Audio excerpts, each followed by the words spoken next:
Welcome to another edition of the Civilization Battle Royale. My name is Dawkinzz, and let's get right into part 118, the race for 8th.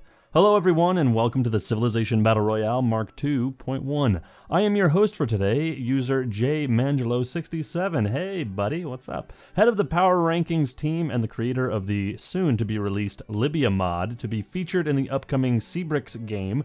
I narrated the part Break Down the Walls, in which many cities including ancient Jericho were nuked off the face of the cylinder, and I am glad to be back to narrate once again.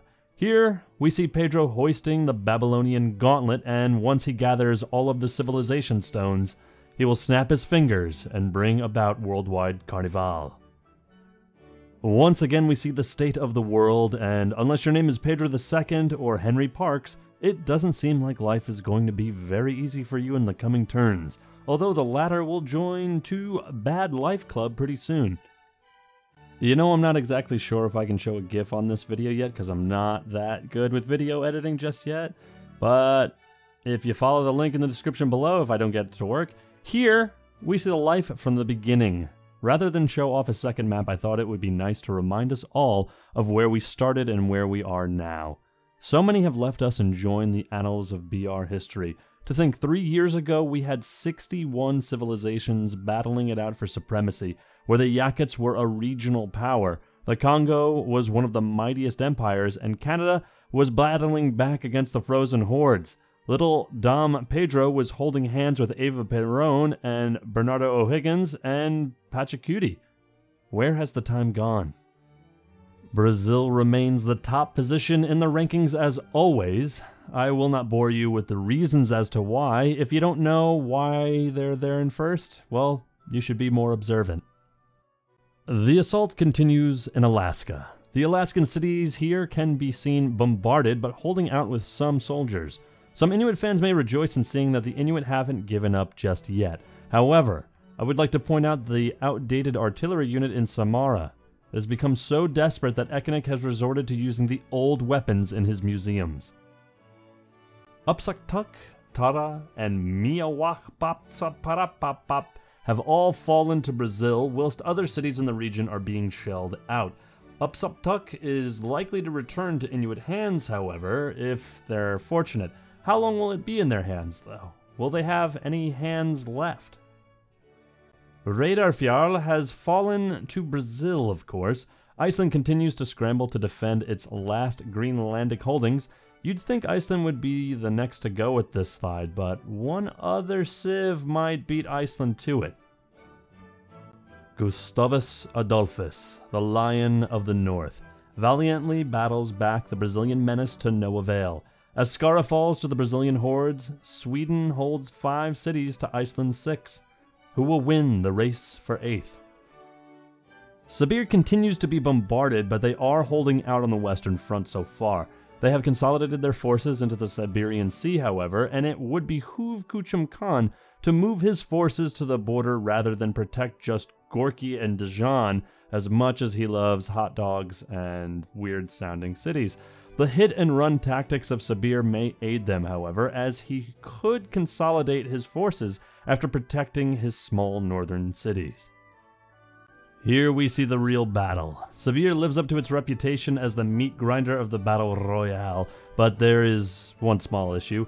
Kashlik, the capital of the Siberian Empire, is looming towards capture.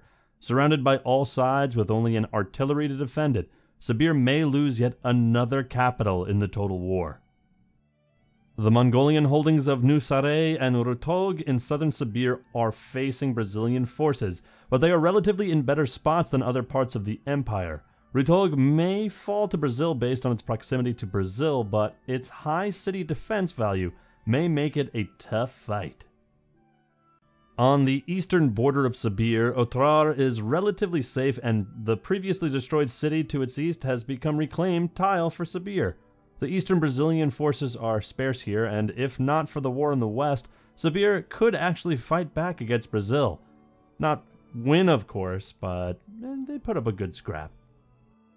If the Siberian biotrooper in the northeastern border of Sibir and Brazil moved south, he could take the city of Tioktur and consolidate a little bit.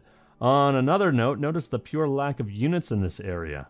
Both sides are relatively peaceful here, but I only imagine it is because of the countless deaths in this region. It is nothing but a graveyard. Meanwhile, the Yucatan Peninsula's Inuit forces face severe Brazilian threat.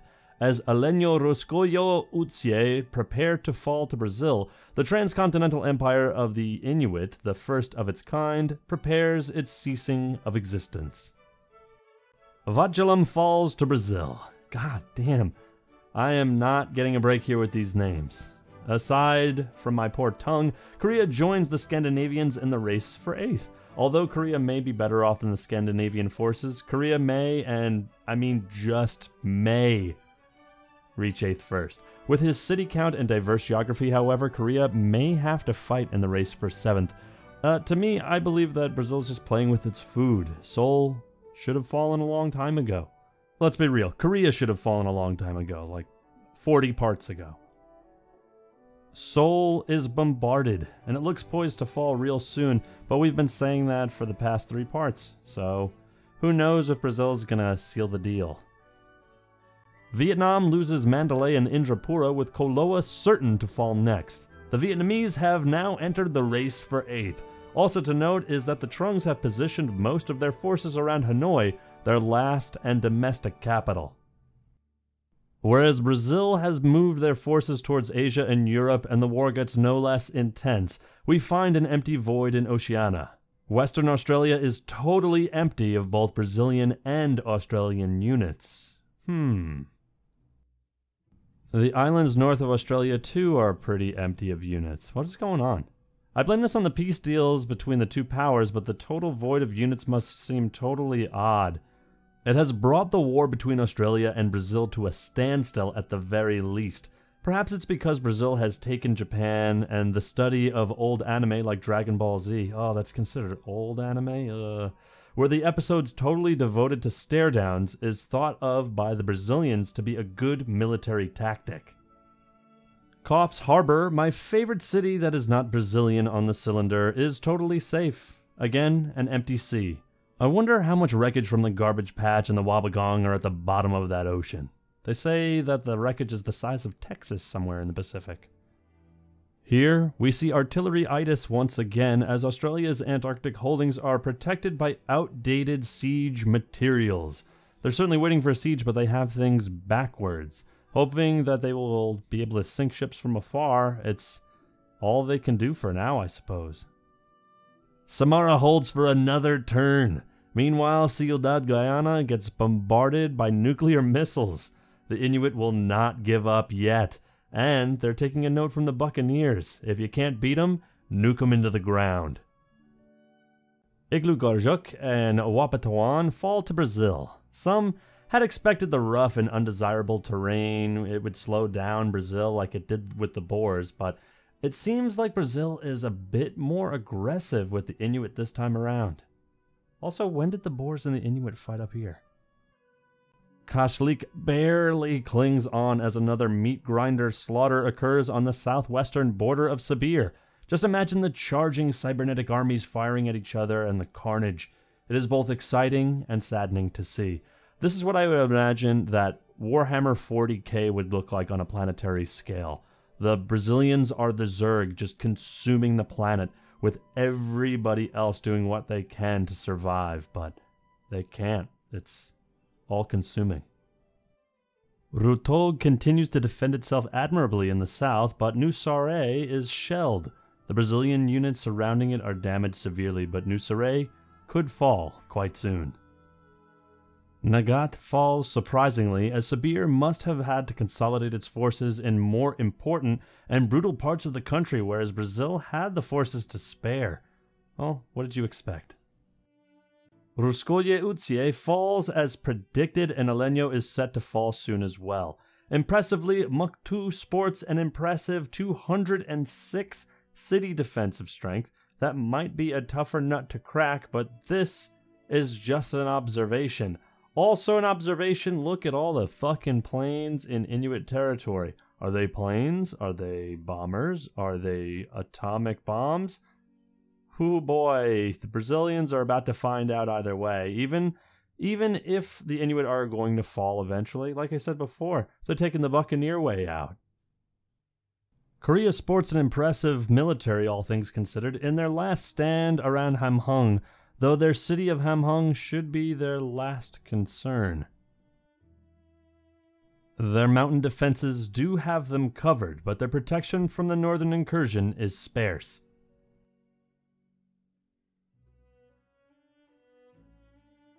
The plentiful city of Osaka and the bastion of Korean anime is wildly unprotected despite the empty neighborhood. Looks like Brazil is going to drift across this island in no time, even though it's devoid of pretty much any units whatsoever.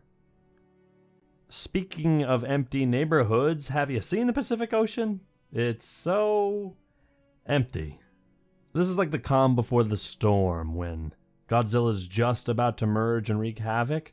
So maybe that's a sign. The Philippines are starting to pick up again, but I don't expect much more action to occur here. Also to note, Baguan has been destroyed. It's now an ash pile. The citizens don't need to fight over which type of green they are because they are radioactive. It doesn't matter anymore. Bagan and Koloa have fallen here, with the loss of Malaysia and their northernmost holdings being almost entirely cut off from the main part of the empire. Vietnam is starting to take shape as the actual real-world country of Vietnam. The city directly northwest of Maolamni has also fallen as the city becomes an exclave. Brazil surrounds Fengchao and poises to strike here again. Oh man, it's just... As soon as we get rid of Sibir and Sweden and Korea, it's just it. It's the top 3 green civs of the cylinder. I told you when we were voting for Seabricks, vote by color. That's the only way you can determine a true winner. And this time it was green. Green means go, green, recycle. That I'm totally on a... What was I talking about? The Aleutians hold steadily for the Inuit, but the shot of the middle Inuit land reveals a severe lack of units to combat the encroaching hordes of green. Trevskamapork and Rinsk are the last of the Inuits' Arctic holdings. Brazil has taken all of the cities surrounding these 2 cities in this turn. It's only time before the North Pole and Santa Claus is doing the samba. Akareiri and Njarðvík fall as well. Greenland now has only 4 cities that aren't Brazilian. What makes things interesting, however, is that Sweden only has 3, as Eidsvoll and Lipsala crumble. Sweden is extremely surrounded now. I would like to call this race for 8th here, but Gustavus is not officially dead just yet. And to think, the last time I narrated a part, it was over who would win the war in Europe, Iceland or Sweden. Now, I sit here taking bets as which will die first. Hey, it wouldn't be a part without me narrating if multiple cities weren't totally obliterated. Gorky is gone. It ceases to exist. Gorky, a city that was the first in many settles in Why Would Anyone Live Hereistan, Gorky will always belong in our hearts as a funny named city and reminds us that every tile, no matter the yields, is valuable in this game. Gorky by far is one of my favorite cities in the cylinder, or was one of my favorite cities on the cylinder. It's quirky, it's funny, it reminds me of a little rascal. We'll miss you. F. You thought it was over. You thought it was over. I never imagined the day that this would happen, but Kashlik has fallen. It looks securely in Petro's hands, but the fight is not over yet for Sibir. For those who are not fans, I want everyone to take a second and realize that this filler civilization was meant as just that, a filler. Its color scheme was gray and white to take away attention in the BR, but let me tell you something. These guys were an empire. And those that are or were fans of Sibir are a part of our Siberius contenders. And I want you to know that from the outside looking in, I'd be pretty damn proud to have backed these guys. Go Sibir. I hope they remember you. This shot is mostly focused on the border gore of a nuke city from the past, but I wish to point out that New Saray has fallen. This is a short-lived conquest, I am sure, but an XCOM has teleported into Typhus and made an exclave by totally circumventing the Yakut Voidlands. How disrespectful of you, Pedro. I imagine Tomtor in the very north to be the next target of Brazil, as it is very weak with ancient era-esque defensive strength and damage. Also, units are near it. Still, the area is nearly void of any other units here.